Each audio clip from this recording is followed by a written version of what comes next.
Elenge mwasi bonzenga na kati ya zamba na mpinzoli. Ozali kolela. Mvuluzi. Te, ngai nazali na ete. Ngai natamboli ngai moko. Yo ozali mopaya. Te. Ngai nazali mopaya te. Nazali mwana ya mboka. Kasi nga nayebi ete ozali mopaya. Pona pesi yo mbote na biso ya nalite.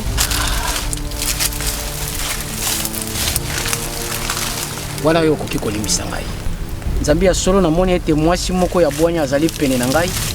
Oyo ayebi ete ngai nazali mopaya. Ya solo ngai nazali mopaya. Nazali moto ya mboka na biluka. Kasi nini esali ete mwasi bonzenga lokola yo na kati ya zamba azali kotangisa mpinzoli na ye? Mpe esika oyo azali moto azali.